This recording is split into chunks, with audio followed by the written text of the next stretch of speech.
because these expectations exist from people, from my parents, from my family, etc., I wanted to do just the opposite. But whatever I wanted in my life from a materialistic perspective was coming true. I wanted to be an actor. I was getting fame, even famous friends, and while feeling empty inside was so great. There was one time I was really late to a party, and this party had famous people coming, and like I have gotten myself entangled into the expectations of so many people, and I was just so torn apart inside me. Welcome to MAMWAA. I'm Gordy, your host, and this is the podcast that includes you into my most famous song lyrics. He's a middle-aged man with an attitude, and he didn't even have one till he met you. That's right, I'm the middle-aged man, and my attitude will chatter us through all things that I'm passionate about, from spirituality, the gym and fitness, food, travelling, and music or movies. Quick disclaimer, this list is not exhaustive. So you can get on or you can get off and join us for the episodes that you like the sounds of. Dip in or dip out, as long as you keep dipping. Either way, we've got something to say and we're going in 3, 2, 1 tech job, bringing in 6 figures, and then a decision to walk away to enlighten others and fulfill a more spiritual and fulfilling path. Joining us today is an ordained Buddhist monk who mentors awakening souls towards enlightenment. Ra Netjer, welcome to MAMWAA. How are you doing? I'm doing very well, Gordon. Thank you so much for having me. So excited to speak with you. Yeah, and you. So we've got quite a lot to cover, and I'm really excited to get into it. So just as we start then, you've made it your mission to uplift the consciousness of the world, right? By helping millions of beings who are awakening to their divinity. They may be confused on their path, okay? So let's start by talking about how you went from working in IT to going full-time into spirituality. Tell us a bit about that first. Yeah. Um, Much earlier than IT or any of this happened, I knew my life was about spiritual awakening. When I was 5 years old, I had a realization, a remembrance of who I was. And much later, whenever I did anything other than my life's work, anything other than following my higher purpose, there was something in me which was not feeling that this is it. There's something missing in my life. And when I was in tech, I was making 6 figures. This was more money than I ever imagined I could make. Um, Especially having gone through financial ups and downs, coming from a lower middle class family from India. There was once we didn't have rice to eat. We had to borrow rice from the neighbors, right? So at the same time, even though I had all this money and everything going well for me, my spirit was showing me again that I'm not doing what I'm here to do. Mhm. I didn't incarnate to write code. What does that mean? So I didn't come to this earth during this very special time where millions of people are awakening Yeah. just to sit there and type on my computer and build a software program for some company. Oh, to write Even code. though, Sorry, I yes, get yes. it. Yeah, yeah. Like not light code, but write code. No, I thought you were talking for a second. I thought you were talking about being stuck in a matrix, and I was like, "This is deeper level than just spirituality." Mhm. Yeah, we could definitely go there. Oh There are so yeah. many levels we can talk about that. But yeah, in this way, it was very apparent to me that even though it was important for me to have a software programmer job, which supported me, which helped me financially bring balance to my life and travel and have these spiritual experiences, it was important to be able to do that, to be powerful in this world. But at the same time, if I considered that as the main meaning of my life, it felt empty. Yeah. So I had to make that shift to eventually go full time into being a spiritual awakening mentor. Even though I've done that for many, many years, it felt that I should pour every second of my time into this, every ounce of my energy into this, because time is precious. It is, yeah. Yes. So that's quite the transition then from earning money doing something. I've worked in IT. I know it can be quite mundane. Okay. We enjoy it, but it doesn't fulfill us as much as other things in life may. Okay.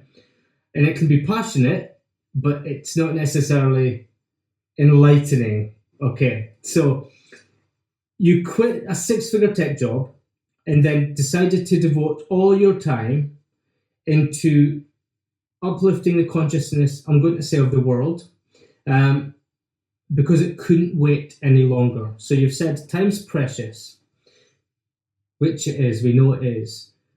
How quickly or slowly did that transition happen?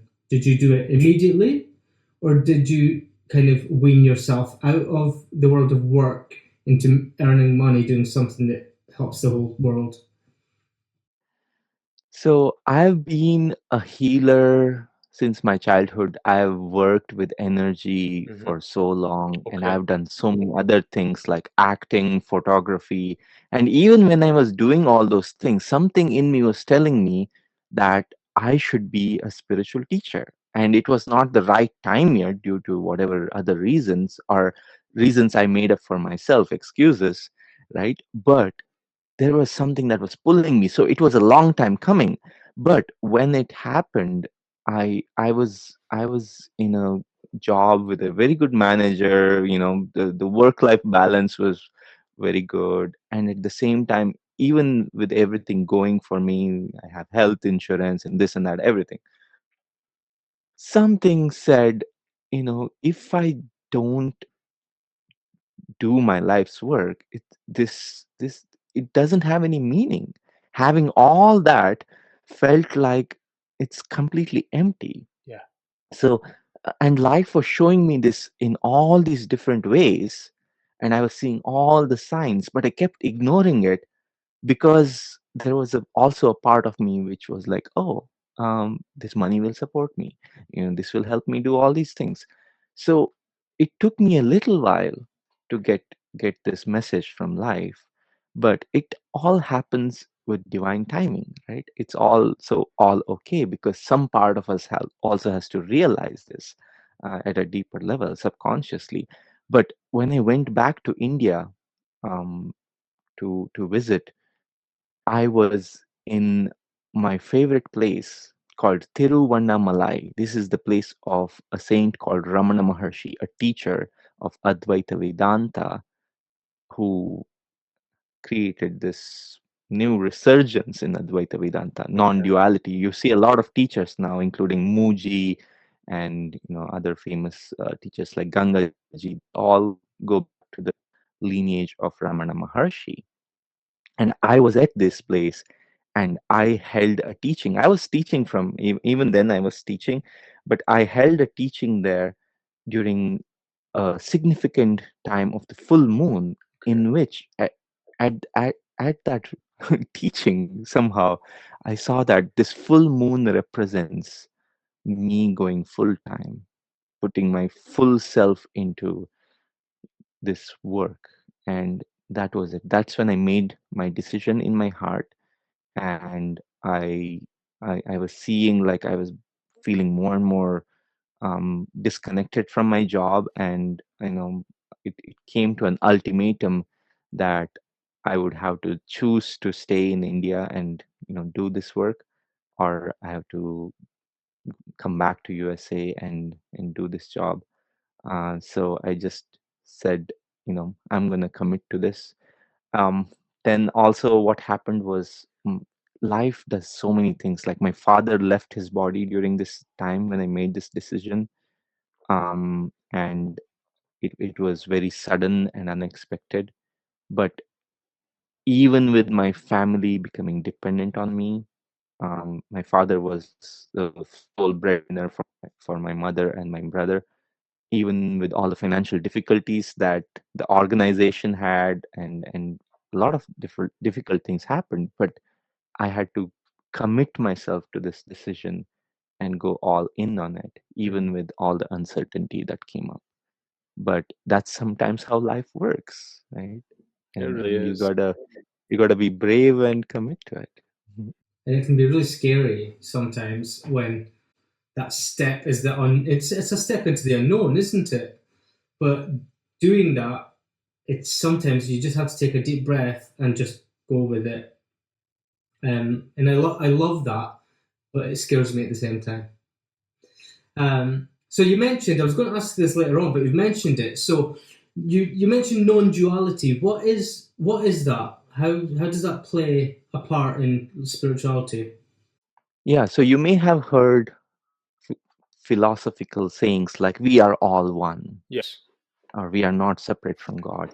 So this comes from this ancient Hindu school of thought or philosophy, but actually it's much more than a philosophy. It's a practical observation of life, which is realizable, it is applicable, and it is where, so many people have found their enlightenment, because enlightenment is a realization that you are divine.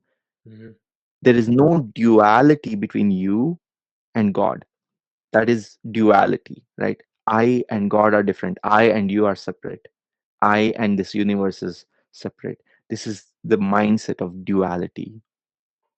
It's actually multiplicity. We are fragmented, right? But non duality says, and it's very accurate in its description, that there is no separation at all between God and I. I and my Father are one, like Jesus said.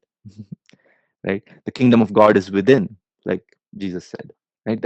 In every religion, if you look at the mystical teachings of that religion, which go to the core of what that religion is all about, rather than the rituals and the rules, which get into all sorts of minutia, but the core of it always somehow points to divinity within.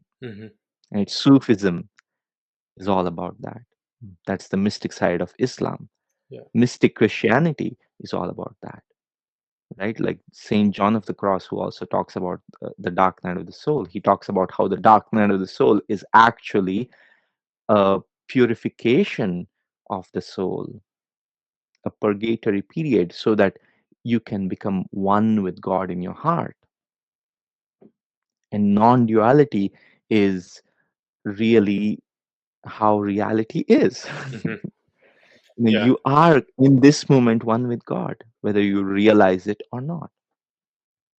That's really good. And I guess that divinity, our sense of divinity, will, like you say, across religion, will stand whether you believe in it or not, because it's there. And I mean, there's millions of people around the world who are not religious. And even in atheism, some people are still atheist, but believe in spirituality. And this is, for me, like, I'm very spiritual. And without getting into a religious discussion, I don't believe in religion um, for my own reasons, but I am very spiritual. And there was a time in my 20s when one of my very close friends is Buddhist, and we were having a moment at night, and we were talking about religion, we are talking about spirituality and energy, and we were having this really deep discussion. And she said to me, "You, in her eyes, I'm a Bodhisattva, because at that time I was holding all the same morals and encompassing all the same energies and recognition of a Buddhist without the practice." And to me, it didn't make sense because I'd never heard of it before. But it's played a part in where my journey went, just having that little bit of information. Um, So you said for you it started when you were around 5 in India, and your parents were energy healers. Is that right? Yes, my father ended up healing or helping in various ways about 1 million people. Wow. And in South India, he was pretty well known. He was on TV, he was teaching, he was doing healings in various places.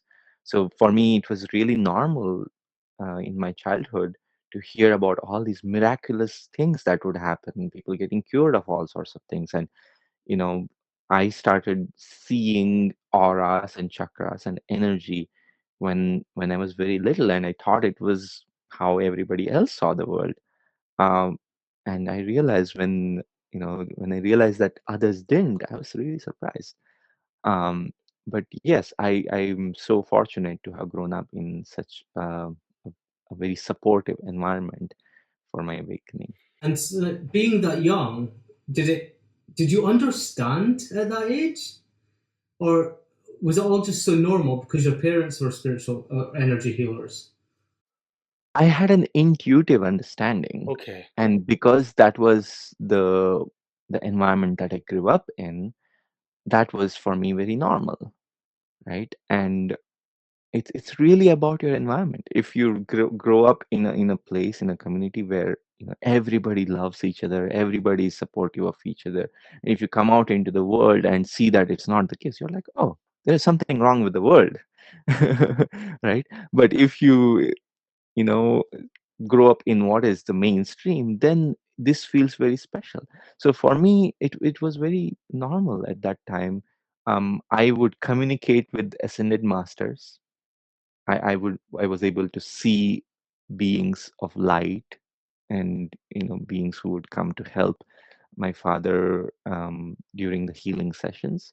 And it was very natural for me to start communicating with them, talk with them, get guidance, and learn to do healing from them and from my father. So it the perspective I have of life is very different because of that, because I Yeah. grew up in that thing. And when I moved here to US, when I traveled in Europe and saw how people are really, really different in their way of being, in their mindset, in their awareness or the non-awareness of reality, I was really intrigued. Does that upset you when you see the world living below the frequency? Or It it saddens me yeah. because I see that every single being is divine, and they want to experience happiness, Hmm. which is their true nature. They want to experience love, which is their true nature. They want to just do their best. At the same time, they have taken up so much of this energy of conditioning Yeah. that kind of blocks their own eyes. They are just holding tight, their hands over their eyes, and they refuse to let it go. And this is the ego, Yeah. which is forcing us to do things which it runs the show. It runs our lives. But if we are able to put our ego aside, put this conditioning aside, put this belief system of limitation aside, then we can realize our divinity. We can realize our Buddha nature, our enlightenment. And it's possible for everyone who sincerely seeks that. You don't have to be special in any way because you're Yeah. already special. You are divine. Right? Yeah. So when I see somebody suffering through life, when having all this potential that is unrealized, yes, it saddens me. And this is why I'm doing all that I'm doing. This is why my mission is to uplift the consciousness of the world, because I see that potential is right there waiting to be realized. Yeah. I love it. Um, so still talking about when you were 5, then you remembered why you'd been incarnated. Tell us about that. What happened? How did you? How did it come up? How was that awareness awakened? Yeah, so this happened in my grandfather's house. He had built this house with his hands in the south of India, in a coastal village called Mulki, and our house was right in front of this big, huge temple. And one evening, it was pretty late, and everybody had fallen asleep, and I toddled to the front of the house, and you know I saw this beautiful temple.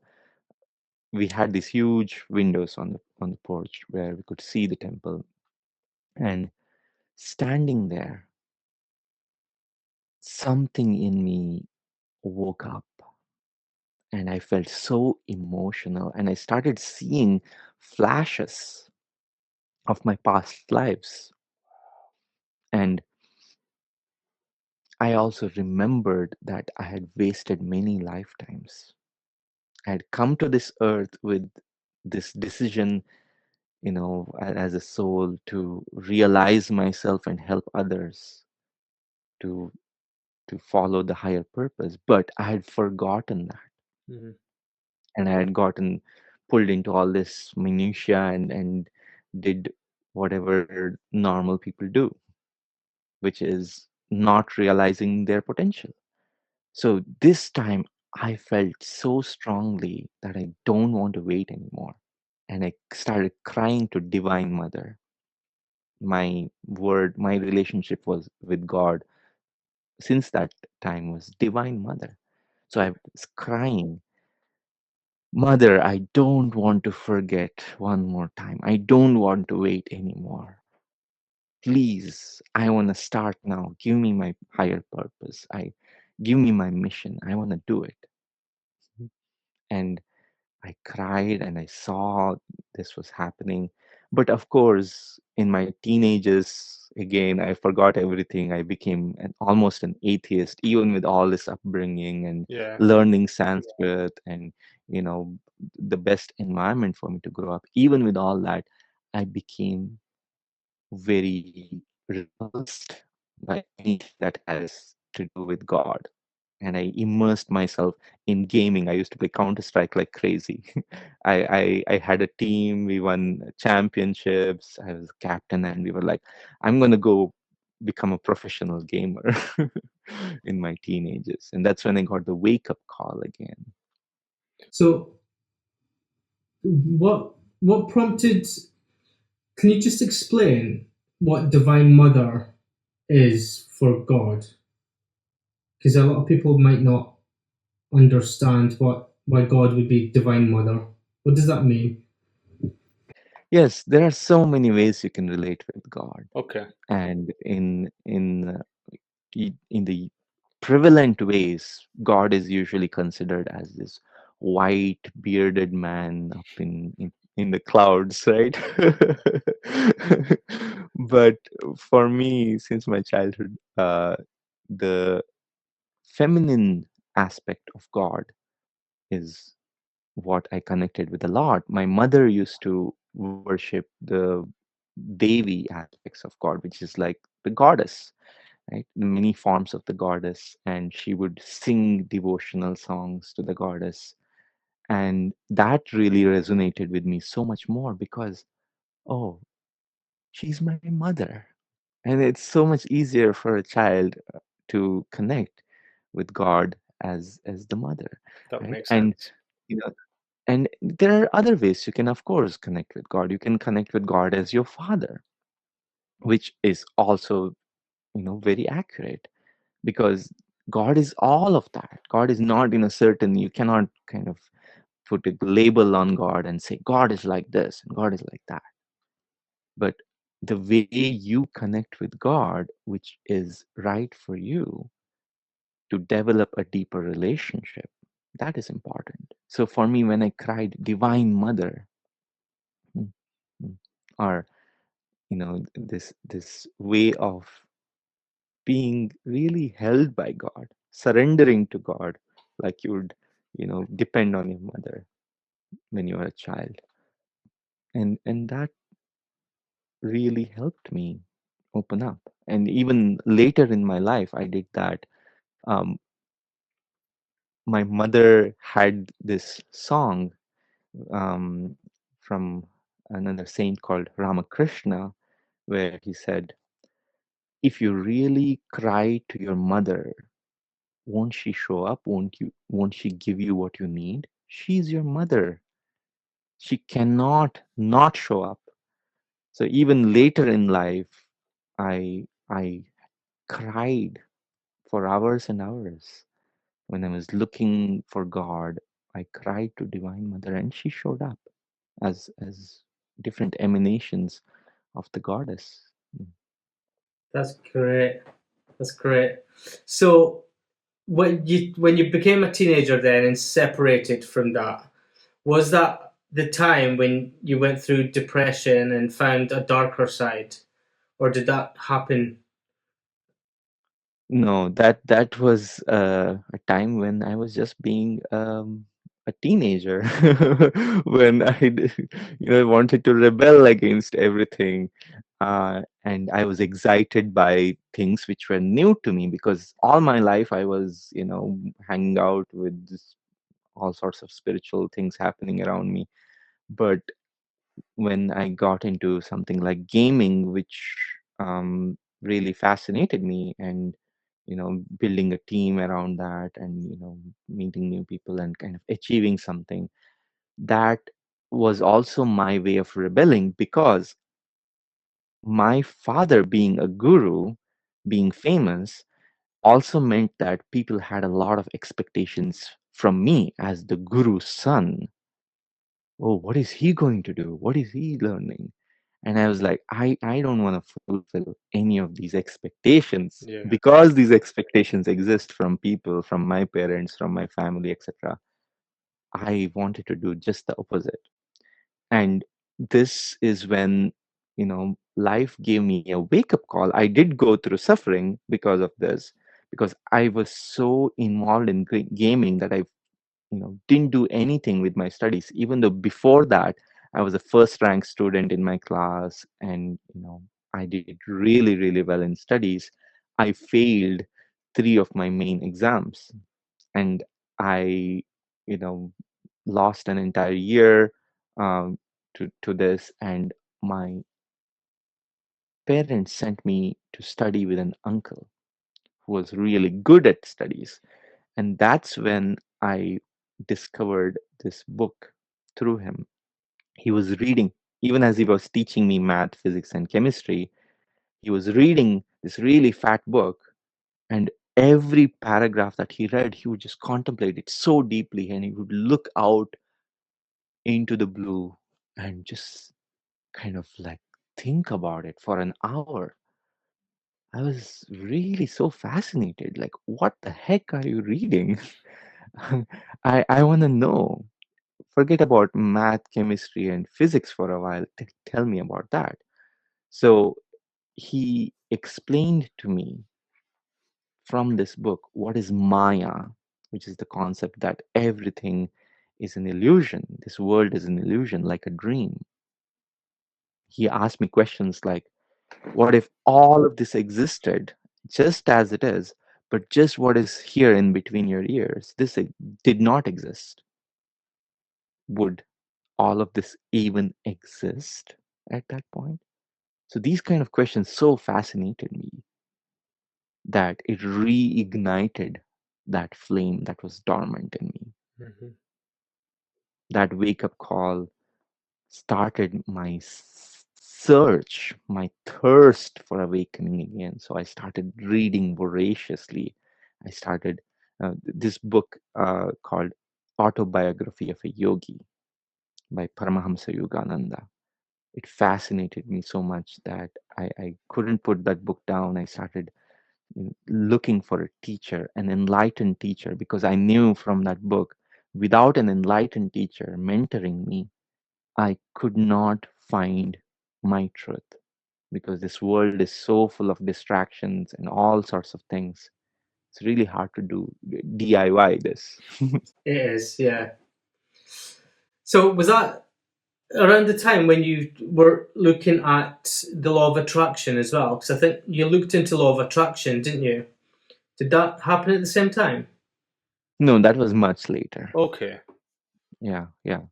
This when the book and the movie Secret came out. Yeah. Um, but this was later when I was looking for all different paths. Mm-hmm. After this book, Autobiography of a Yogi, is when I decided to run away from home and become a monk. Okay. Let's go there But I then. didn't go through with it. I didn't go through with it because I there was another advice from a channel, somebody who brings through a saint who has left his body. His name is Shirdi Sai Baba, who told me if you run away and join a monastery, you will actually find so much politics and stuff in that monastery that you'll be farther away from the truth. So he asked me to wait 5 years and try to find a different path, and he's going to guide me. So that's what I did, and I became a monk much later in my life. Mm-hmm. And my Buddhist mysticism teacher initiated me into being an ordained Buddhist monk. But when I originally wanted to do this, I was just so fascinated by spirituality that I wanted to go all in right then and there. But I needed to go through all these other teachings. Like when I came to law of attraction, I was looking for what are the other ways that I can do this. So I was just being open and reading and understanding everything I could. Yeah. 5 years is a very specific amount of time to wait. Was there anything in that 5 year period that happened that made you think that's why it wasn't time? 5 years, I realized, was just enough time for me to get into a different, you know, path of searching Okay. and have experiences, a wide variety of experiences that gave me the maturity to learn to follow my heart. So for 7 years, actually, I started going crazy and looking for a teacher, and at the same time I had to survive. I That's when I started photography to make money. That's when I did also acting, because I was a psychology student, and I got into acting because of, like, oh, I can express different parts, parts of myself, right? And this is my way of self-discovery. But I got into movies and I started becoming famous. My movies were in the theaters and I was the lead character. And then all this transformation in this 7 years, even though I was prescribed five, it took me a couple more years to find my teacher. And this was a time when I got so disappointed in the teachers I had met, because my standards were really high and I had all these expectations from these teachers who could not fulfill it. So I gave up the search at one point and said, I don't know if anybody can actually show me the truth. I'm Mm. just going to follow my heart, which was leading me in the right direction. But that's when I found my teacher. He was an enlightened teacher. And when he spoke, the truth in his words resonated with me so strongly that it felt like it was coming from my heart. And then I knew, even though I had given up that search at that point, I knew this is my teacher, and I surrendered completely. And that is when I had all these mind blowing experiences of awakening, which literally took me out of my body, out of my mind. It was completely foreign to any experiences I've had till then, Yeah. completely out of this world. And after that, also I had experiences of the dark night of the soul. Actually, since you were asking earlier, the depression and such, I was in the depth of it when I was acting and I was becoming famous. Okay. So, was there anything specific happening in that time that prompted that? Yes, it seems counterintuitive, but whatever I wanted in my life from a materialistic perspective was coming true. I wanted to be an actor. I wanted to, you know, do this, but also I was getting fame. I was getting, I was making good amount of money with photography. Nowhere close to my six-figure tech job, but in India that was huge money. And I had the freedom. I had so many friends, even famous friends, and you know, at the same time, I saw that what was essential was missing. Mm-hmm. So that contrast of having everything on the outside while feeling empty inside was so great that I went into depression because of that meaninglessness. I started feeling more and more that like I have gotten myself entangled into the expectations of so many people. Yeah. And now I feel bound by that. I don't feel free anymore. I have to do this now because I've signed up for this and I have to show up. There was one time I was really late to a party, and this party had famous people coming, and you know, all these um, expectations that you should dress well and this and that. And I was standing in front of my closet for an hour, and I was just so torn apart inside me. That was like, it seems like a very mundane moment, but just standing in front of my closet, I was going through so much of meaninglessness in all this. I was realizing, why am I so overthinking what to wear to please somebody who I'm going to meet for a few minutes? Yeah. And I'm so torn apart because I don't feel this is me. This is not who I am. This is not why I came here to this Mm-hmm. earth. And it kind of really, it was so painful. And I couldn't get out of my house for days. I couldn't s- sleep. I couldn't eat. I couldn't drink for 4 days at a time. I at one point I just felt so meaningless that I didn't want to exist. I just stopped eating and drinking. So this was the core of that dark night of the soul that I went Yeah. through. Yeah. Mm. So, the was it Bollywood movies you were in? Was it in Bollywood? So it was in, I acted in movies in different languages. In the north, when they do Hindi, they call it Bollywood, but it's like the same similar Okay. format. Like you could call it Bollywood movies, but I did act in a Hindi movie, um, and several movies in South India, which was, we have several movie industries in India. Yeah. So three different languages actually. Once did a film with Anil Kapoor over here in Birmingham. Yeah. Um, it was I can't remember the name of it now because I don't think it was. I think it was going out on Bollywood, not Hollywood, at the time. It's quite a few years ago, but yeah, that was fun. Well, you did a U-turn at that point, and you got out of it. Well done. We're all proud of you. So, Thank you. I think now's a good time to maybe ask the question for some of the listeners who are listening and thinking, I go through those moments of darkness and I don't find it very easy to get out. And some people do stay in those darkness moments for quite a lot longer than others. What would you say to help those people during that time? Hmm. You don't have to suffer in the dark alone. Mm. This is the most important thing to understand. A part of us which is trying to sabotage itself is trying to make you close down.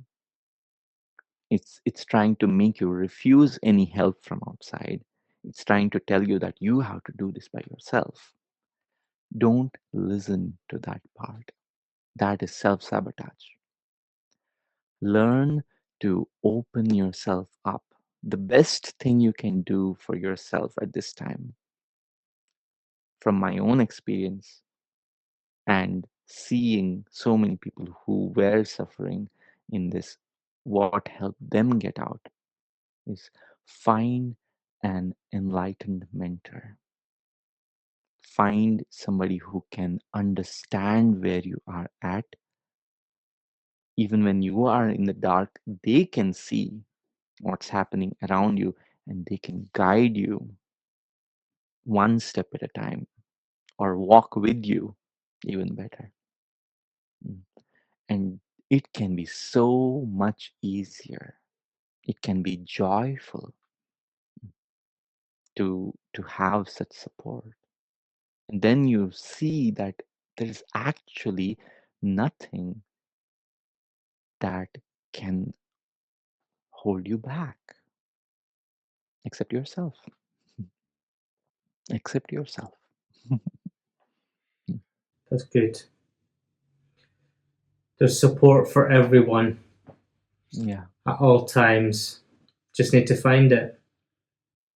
Yes, yes. Opening your heart to receive is the first step. Yeah. And we have closed our hearts because of all these various reasons. Maybe you haven't found the right help yet. That's why. Maybe you haven't found the right person who gets you where you are. But once you do, things will shift very quickly. Mm. For me, working with my teachers and mentors is the only reason, is the primary reason that I'm here. If I wanted to do this by myself, I couldn't have, frankly, right? But that's how it works. If you want to become a doctor, you have to intern with the doctor. If you want to practice as a psychologist, you have to intern with the psychologist for years, right? But you know, especially in the spiritual path, words are so limited. If you're a spiritually awakening person, you may already feel the limits of words. But at the same time, if you rely on just reading books, you are relying on the same words which are limited. Even concepts, even thought is so limited. Logic is so limited. Because where you are going, it's not the headquarters that can help you. The headquarters wants to control everything. It wants to understand everything. But when you only are able to come down to the heart and open yourself up with a deeper awareness, that's when things can shift. Yeah. That makes so much sense. So you went one step further and you became an ordained Buddhist monk. So without having to run away to do that, how did that come about? Was it always in your mind, or did you meet someone who kind of prompted that? My second enlightened teacher, who is a Buddhist mystic, he ordained me as a monk. And, you know, life has a way of fulfilling deep desires which are aligned with, the truth. So when I wanted to become a monk earlier in life, it was like from running away from everything, etc. Right? But here, life showed me that you don't need to run away. You can actually do better in this world and find a balanced way of doing this rather than an extreme way. So when my um, Buddhist mysticism teacher initiated me, It was on Mount Shasta. Mm, mm. And it was such a beautiful moment. We were sitting in snow, and it was so cold, and he when he initiated me, I felt this new awareness open up in me. And at the same time, there was no like all this external ceremony and all these things that we do on the outside. It was not ritualistic. Mm. That's how mystics work. Mysticism is mysterious because it's not seen on the outside. it's it's something deep within. Yeah. And when I got that initiation, I saw from within. From the outside, nothing changed in me, but from the inside, everything was different. Beautiful. And all these years later, then, you have created some apps or VR apps to help this spiritual journey. Is that right? Oh yeah, this was one of the startups I founded Okay. called We Are Enlightenment, Yeah. which is a play of words, uh, virtual reality enlightenment, which is VR enlightenment. So uh, it was like we are enlightenment because our true nature is enlightenment, and what it was for is to bring the Tibetan Book of the Dead. This is the book Bardo Thodol, which talks about what happens when somebody dies, leaves their body, what happens to their spirit, where do they go, what are the different stages of it, and how to help that person move through this. So I was so inspired by this book, which I also studied from my Buddhist mysticism teacher, that I wanted to bring it to the masses. And what better way to do it than make it a virtual reality experience where people can actually go through that as if they are in that transition. But ultimately, our um, venture failed with that, Okay. and that company is dissolved now. But I now made a spiritual app which is just on your phone. It's called Integrated Awakening, and it's directly focused on these teachings of enlightenment that can help somebody awaken and find their true nature directly. That's brilliant. And you now live in San Francisco, then. So I would love to visit San Francisco. Is it nice? What would you recommend? What can we go and see if we ever visit? Oh yeah, the Bay Area is amazing. The weather, there are so many things to talk about here, but one of the quotes from Mark Twain come to mind. Mark Twain said, "My coldest winter was a summer in San Francisco." Because of the Bay Area, how it's right next to the sea, and there's also the sea, that comes through in the bay.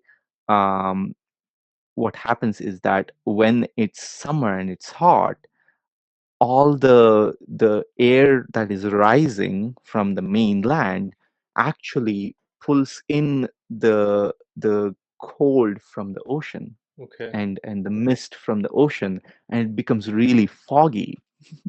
When I lived in Pacifica, which is also like probably 20 minutes away from San Francisco, for example, it's just like it can be really foggy so much all the time. It's called the fog city. Wow. Right? So you even when you come here in summer, I recommend bring your sweater. But there is so much variety here with food. There is so much. It's very cosmopolitan. So many things happening. A lot of spiritual events. A lot of spiritual teachers. Beautiful communities, and a lot of nature here too. There are a lot of amazing parks, and you know you can go out in the bay and get on a sailboat and things like so many experiences you can have. So I highly recommend visiting the Bay Area. Perfect. I hope to see it soon. And then I'm sure that's talked a lot of our listeners into going as well. Yeah. If you're here, let me know, Gordon. I'll be happy to show you around. Yeah, definitely. So where can our listeners find out more about you and your work? And I will put all the links on the podcast. Yes, go to my website. It's called Awaken with Ra. So www.awakenwithra.com. And there you will have my latest offerings. I offer free events once in a while where you can come and meet me, ask me questions. And it's all focused on spiritual awakening. You will also get links to download my free app, Integrated Awakening. It's also there. And I'm starting a podcast called Whispers of Enlightenment. And this is a podcast made for awakening souls who want to find their own calling within them, the whispers of enlightenment. And that is in progress. And by the time you listen to this, it might already be out. So just go to my website, so you will see all the latest and greatest. That's over there. Yeah, perfect. I'll put all the links in the show notes, so you can go and click everywhere and go and visit Ra in all these places. Well, Ra, let me just say it's been great to talk to you today. Thank you so much for joining us, and thank you all for listening as well. It's been really great for you guys to join us for this chat on MAMWAA. And don't forget to drop us a comment on the episodes to keep the conversation going. You can subscribe to the podcast, so make sure you don't miss anything, and stay tuned for future episodes. And don't forget to follow us on Facebook, Gordy Camp TV, or on Instagram and Threads at Gordy Camp. Until next time then, look after yourselves, and whatever you're doing, stay well and take care.